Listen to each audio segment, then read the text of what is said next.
So we have so far completed one topic related to our unit number 5, which was related to the gaps between the supply and the demand. And so is my screen visible to all?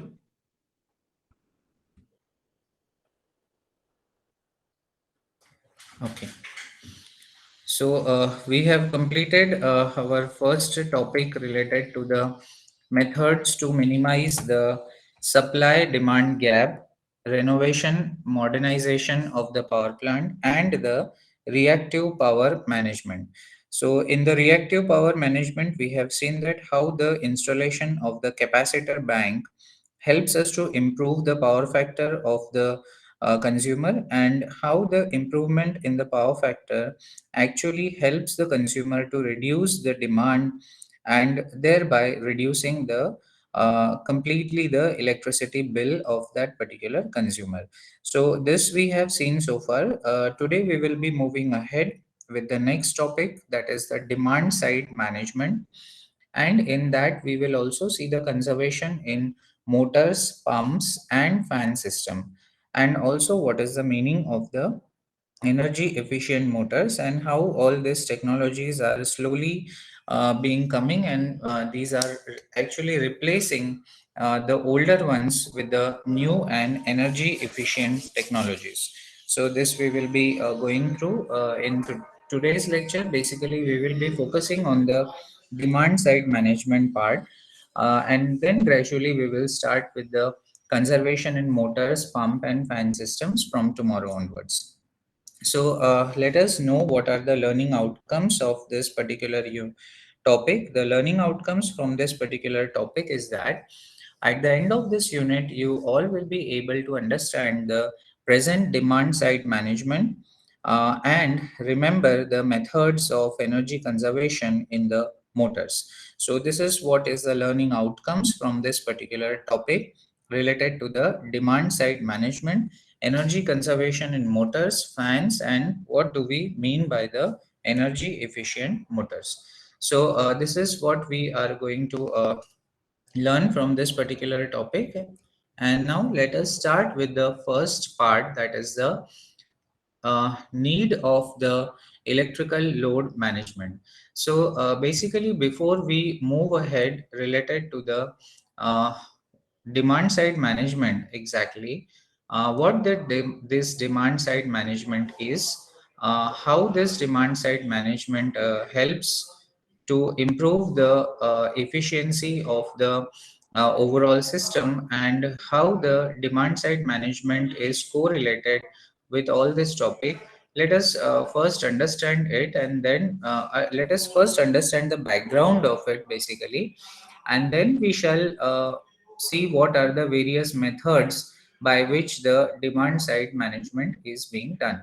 So the first foremost thing that we have to know is that whenever there is a shortfall in the capacity to meet the demand, so whenever there is a shortfall, what happens exactly, it's not every time possible for us to build the new power plants.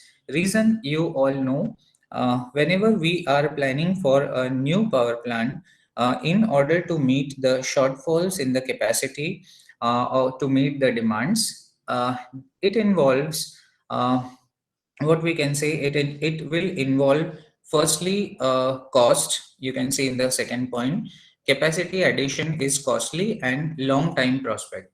So whenever we think of installation of the new power project, or in other words, in the industrial word, it is termed as the greenfield project.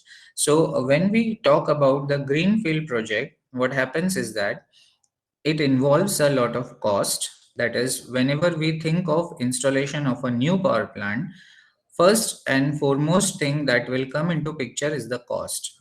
So crores of rupees have to be invested in order to install a new power plant. Second thing is that it's a long time prospect. That means the gestation period of the thermal power plant is about 3 to 5 years. So it requires about 3 to 5 years to complete the construction and erection part of the complete power project. Thirdly, if you talk about thermal power project, then you need to have the engagement with the coal fields, because you need to have the uh, fuel supply available with you round the clock, because if there is no fuel available with you, your power plant would not produce the power. So the next biggest challenge for the greenfield project is the linkages with the fuel supply. Then obviously with this three broader prospects, that is the cost, time, and the fuel supply. Next comes into the picture about the environmental and the other issues which we have already understood in the unit number 1. So that's why every time the shortfall in the capacity of the to meet the demand cannot be fulfilled by just keep on adding the new power plants into the system, because at certain point of time what will happen is, at a certain point of time we will have to think of whether we should renovate the older power plants, increase their plant load factor and better efficiency, or whether we should go with the new power plants. Obviously, whenever there will be a huge gap between the demand and the supply, naturally we need to have to install the new power plants. There cannot be an escape route from it. But when the shortfall is less, that is, whenever the demand and the supply is at a lower percentage, at that point of time, definitely the electrical load management comes into the picture, and there is at that point the demand side management can play a major role to bridge this shortfall between the capacity demand and the supply.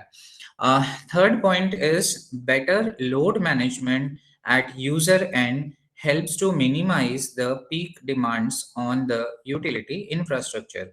So, whenever we talk about the better load management, so what do we exactly mean by this is that the better load management. Uh, that sometimes what happens is we can avoid a certain demand at a certain peak period. That means the unnecessary load can be shed off, or we can shut down the unnecessary loads which are not required at that point of time. So we can manage the load wisely based on the peak demands on the utility infrastructure, and by that way we can better manage our loads at the user end. Next is the better utilization of the power plant capacity. So what do we mean by this? Better power plant, better utilization of the power plant capacity. So we mean to say this that whenever there will be load and whenever the generation, that has to be in sync with each other. That is, if the load is less and we are keep on generating more amount of power, that is not advisable. So in that perspective, the load and the generation, that has to be in sync with each other, so that we can better utilize the power plant capacity. Next point is very important. We have already come across the tariff part. TOD tariff, penalties on exceeding allowed maximum demand, night concession, etc. by the utilities. So all these points we have already covered, and there we have seen that there is two-part tariff system which is imposed on the high tension consumers, that is the HT consumers.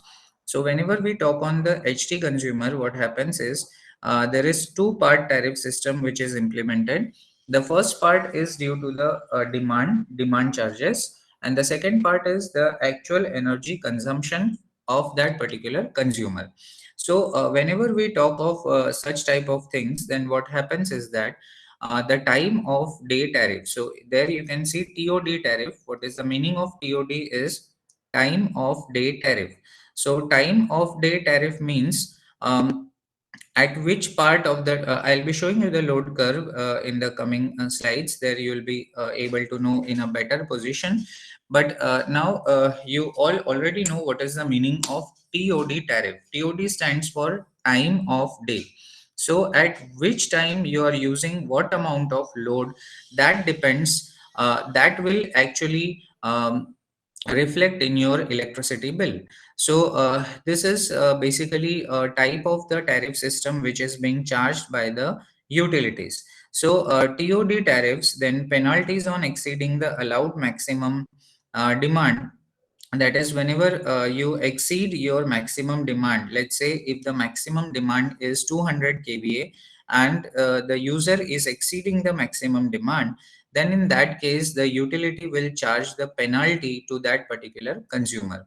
So the actually why this penalties are being charged is that so that the user is better aware of the system and they can manage their load wisely. So this is the basic reason behind this.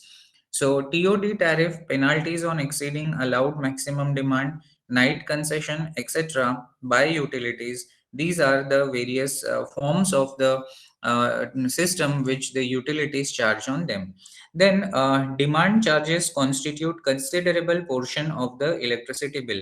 Why we are going through all these points is that what is the need of the electrical load management, that we have to understand. Why do we basically need to manage our load? This is the reason why we are going through this particular points. So these points are anyways very and this all points plays a essential role in order to know what is the need for the electrical load management. So demand charges constitute a considerable portion of the electricity bill. This you have already very well understood with the help of the numerical which we have done in the previous lectures, right? So in the previous lecture we have seen that in previous scenario there was a power factor which was considerably low. Then the consumer decided to increase the power factor from 0.64 or 0.62 to 0.95, right? So in order to increase this power factor or improve this power factor from 0.64 to 0.95, the consumer have to do an investment in the capacitor bank. So we have already calculated the value of the capacitor bank as well. So you could see from those numerical, if you have written in your copy, you can turn down your pages and you can go through it and you can just note the changes in the kVA charges. So initially when the power factor was poor, the kVA charges were huge. Then when the power factor improved, the kVA charges considerably reduced. So this is the reason why I have written the last point here, that is demand charges constitute a considerable portion of the electricity bill. So this is the reason that this last point is added. So got it? Has everyone understood what is the meaning of the last point? Demand charges constitute considerable portion of the electricity bill. So what is the meaning of this point? Is it clear to everyone?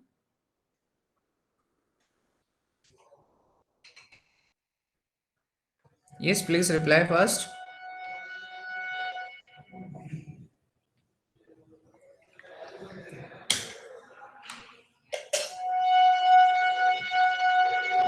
Okay.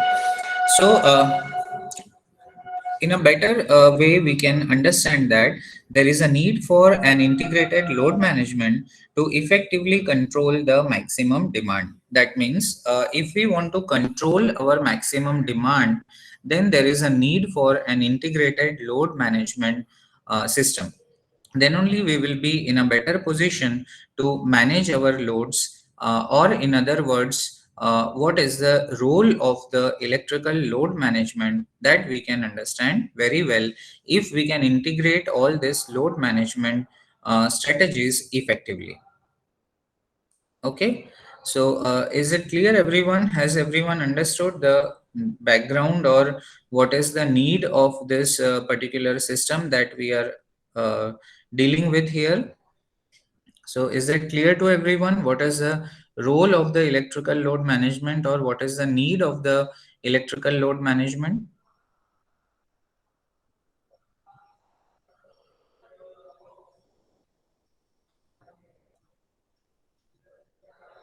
All right. So let us see what are the steps which is involved in the uh, demand control or the maximum demand control.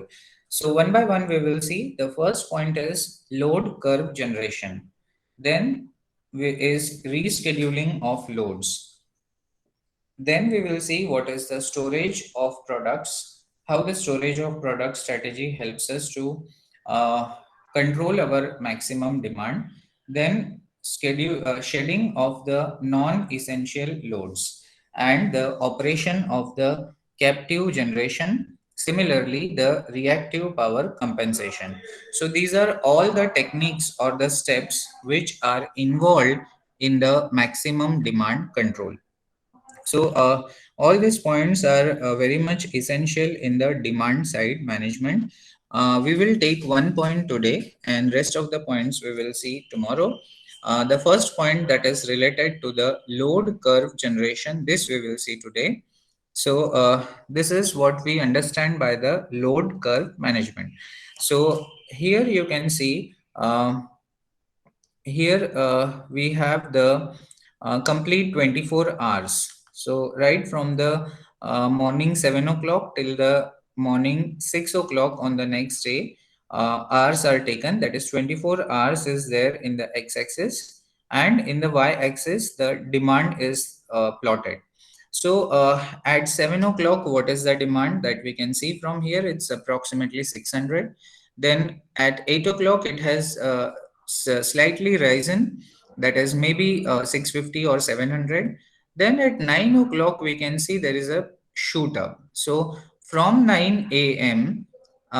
To 11 a.m., you can see that there is a the load curve. You can see there is a high here. So at 10 o'clock, it is highest. So at 10 o'clock, it is seen here, it's somewhere around 2800 kVA, right? Then at 11 a.m., almost it's same. Then at 12 p.m., 12 noon, it has slightly reduced. Then again 1 p.m. it has reduced. Then 2 p.m., 3 p.m., and accordingly you will see here this is the complete curve of 24 hours. So the complete curve of this 24 hours, why is it essential to plot? So and why this is the first point in the demand side management? Let us understand this first. Once you plot this the load curve, you will come to know that what is the time of the maximum demand. So you can see that the time here is 10 a.m., right? So similarly, what are the maximum peaks and what is the corresponding time related to that? You can see here again it has slightly reduced, then increase, then reduce, then again increase, and then again reduce up to the 6 p.m. So this a type of the generation of the curve, load curve, basically helps us in predicting the patterns. What are the type of the patterns? Let us see one by one. The patterns is draws. Drawl means the withdrawal of the electrical energy. Then peaks, valleys, and energy use trend in a section or in an industry.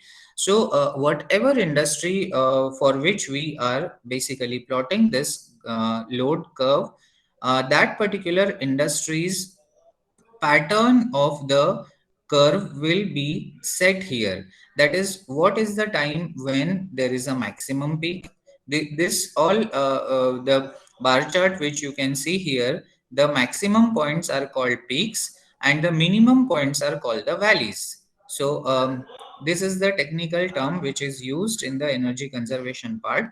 So the highest points or the rise point are called as the peaks, and the shortfalls, or we will not call it as shortfalls, we will call it as dip. So the dip in the consumption requirement is called as the valleys, right? So by plotting this particular load curve, we are able to know what is the withdrawal pattern of that particular industry or that particular consumer.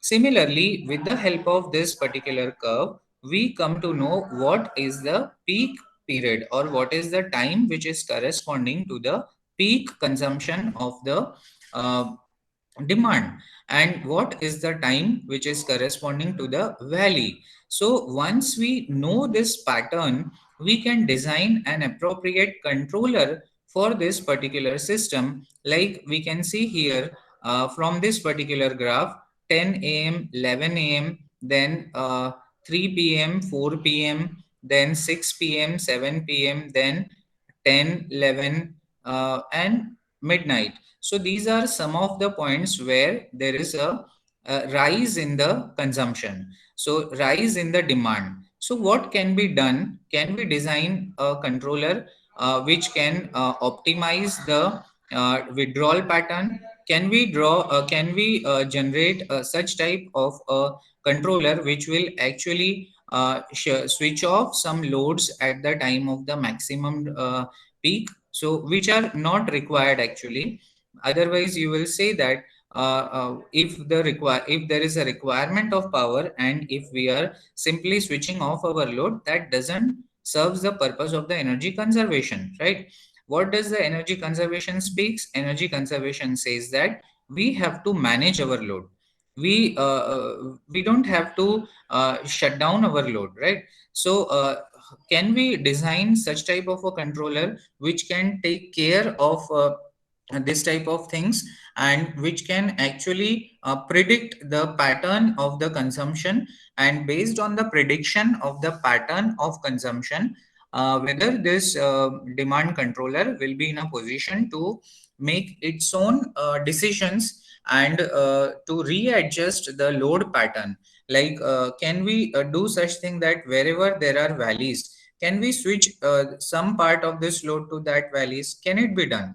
So this is what is the meaning of the demand controller. So got it everyone?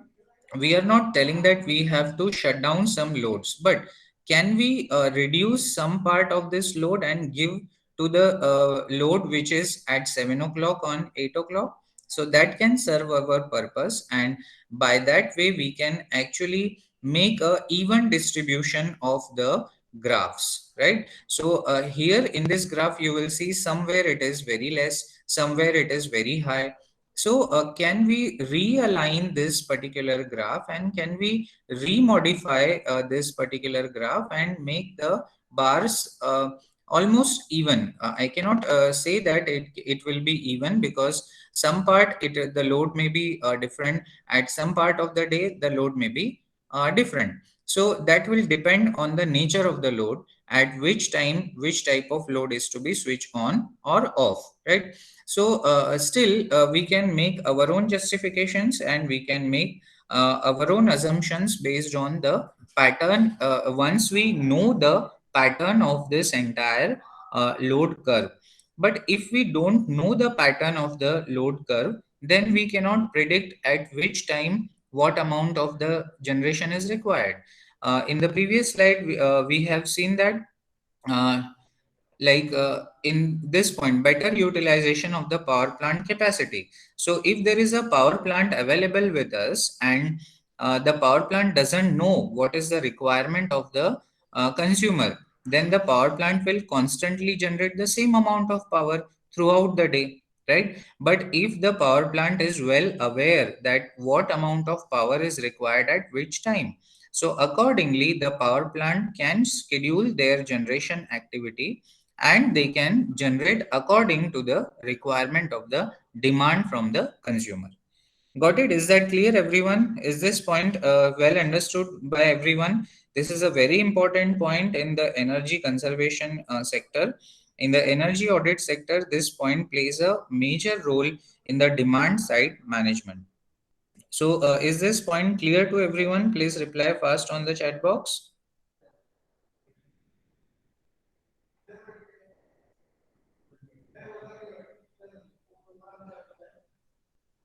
Yes, I'm not getting replies. Okay.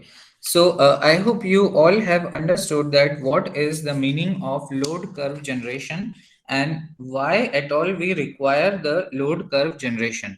Because if we don't know what is the amount of the load required at which time of the day, then there is no point in scheduling the generation activity, right? So the generation activity can be optimized once we know what is the pattern of our load, or what is the uh, prediction of the pattern, which time what amount of load is required by a particular section of industry or a complete sector. So we will stop here today. Today we are going to take a learning outcome test through an MCQ. So I will share this in the chat box. Just wait for a minute. You will all have to do solve this particular MCQ and give the replies, so that I can know that what is the level of understanding that you are getting through entire classes which we are continuously taking by using the various units. So just give me 1 minute. I'll share. So I have shared the link of the learning outcome test. So you all are informed to fill this questionnaire and give appropriate replies. After this, I'll be sharing the attendance link of today's lecture.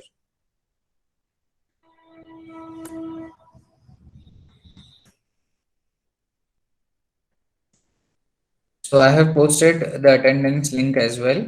First, you have to give your learning outcome test. Once you are done, you can give the attendance and then you can leave from the class.